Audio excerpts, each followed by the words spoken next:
Bonjour à tous, dans cette vidéo, nous allons nous intéresser à la démonstration de la réciproque du théorème de Pythagore.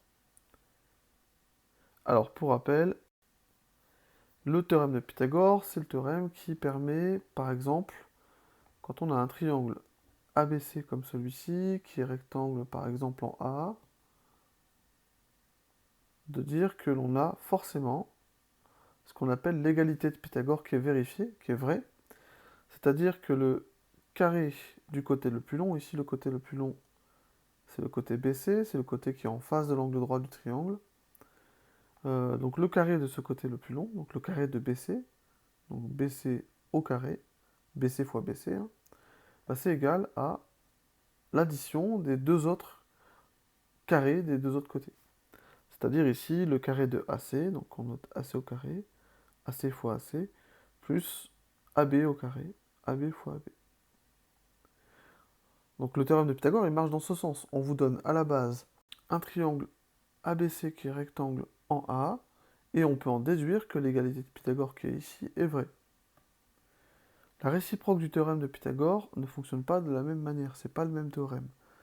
On a comme point de départ le fait qu'on ait par exemple un triangle qui s'appelle EFG par exemple, et on sait que ce triangle EFG, qui n'est a priori pas rectangle, on sait que par contre, ses côtés, ils vérifient l'égalité de Pythagore, c'est-à-dire que le côté GF au carré, il est égal, le côté le plus long, hein, au carré, est égal à l'addition des carrés des deux autres côtés, c'est-à-dire EF au carré plus EG au carré.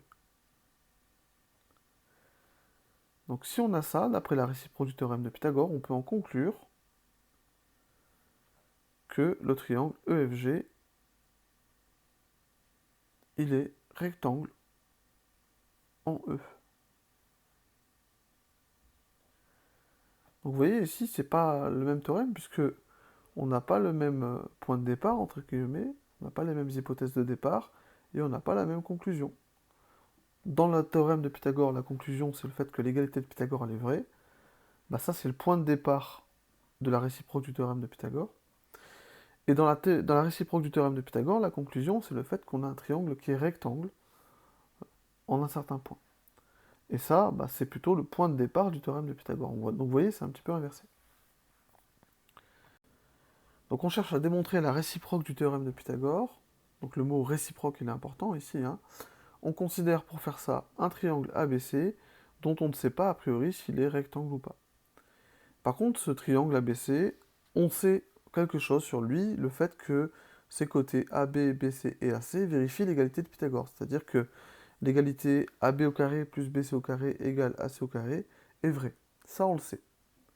Et le but, c'est d'arriver à montrer pourquoi, automatiquement, ça signifie que le triangle ABC est alors rectangle en B. Pour faire ça, on construit la droite perpendiculaire ABC, passant par B. Donc là, je l'ai repassé en vert. Et on place sur cette droite le point D de telle manière que les segments AB et DB soient de même mesure. Donc ça, on le voit sur la figure avec le codage qui est ici. Donc on obtient du coup un triangle BDC qui lui est rectangle en B. Car il y a l'angle droit ici justement, hein. Donc d'après le théorème de Pythagore, puisque ce triangle il est rectangle, eh bien ses côtés vérifient l'égalité de Pythagore, qui est ici CD au carré, donc le carré de l'hypoténuse, le carré du côté qui est en face de l'angle droit, CD, bah c'est égal à l'addition des carrés des deux autres côtés qui forment l'angle droit. Donc BD et puis BC. Donc, comme les segments AB et BD ont la même mesure, on le voit, on le rappelle grâce à ces deux petits codages, on a aussi le fait que le carré de ces longueurs, les carrés de ces longueurs sont égaux,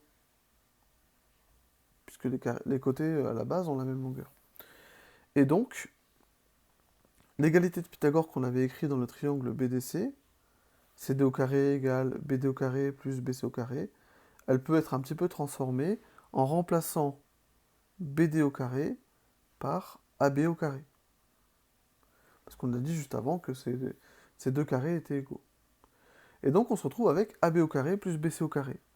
Donc pour l'instant, CD au carré, c'est égal à AB au carré plus BC au carré.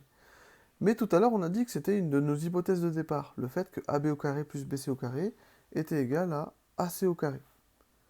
Donc on se retrouve avec quoi au final? On se retrouve avec CD au carré égale AC au carré.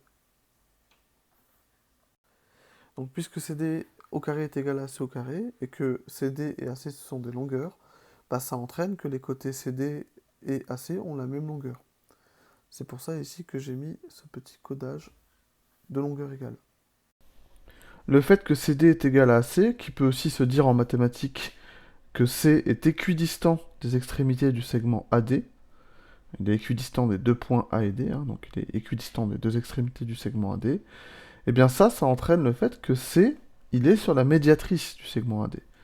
Vous aviez vu ça en 6e et en 5e, c'est une des propriétés qu'on a autour de la notion de médiatrice.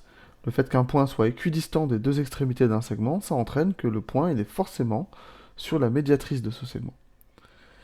Il y a en fait un autre point qui est également sur la médiatrice du segment AD, c'est le point B. Parce que le point B, il est aussi équidistant de A et de D. En fait, on a construit le point D comme ça. On a construit le point D à égale distance de B qu'il ne l'est de A.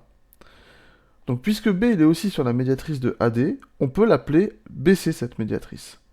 Puisque les deux points ils sont dessus, on peut très bien décider de nommer cette médiatrice BC. Puisque BC est la médiatrice du segment AD, ça veut dire que les points A et D sont symétriques l'un de l'autre par rapport à BC. Puisque B il est sur la médiatrice et que C il est sur la médiatrice, ça veut dire que ce sont leurs propres symétriques. Ça veut dire quoi? Bah, ça veut dire que le triangle ABC, il a comme symétrique le triangle BDC. Puisque à chaque fois, ils ont des points qui se correspondent. Le point A, il correspond au point D.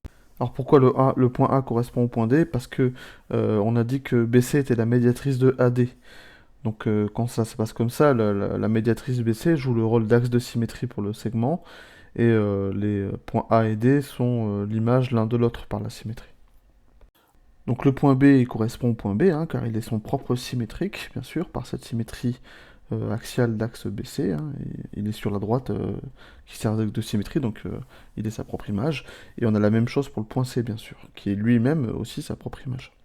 Vous savez que quand on a des triangles comme ABC et puis BDC qui sont symétriques par rapport à une droite, la symétrie axiale, c'est comme ça qu'on l'appelle, conserve les angles des figures. Puisque ici l'angle DBC, il est droit, eh bien l'angle image sur l'autre triangle, l'angle ABC, il est droit également. La symétrie axiale, la symétrie par rapport à BC ici, elle conserve les angles des figures. Donc, puisque le triangle ABC il a un angle droit sur le point B, eh bien on appelle ça un triangle rectangle en B. Et c'est ce qu'il fallait démontrer. Donc on a démontré ensemble la réciproque du théorème de Pythagore. Je vous remercie d'avoir regardé cette vidéo et je vous dis à bientôt.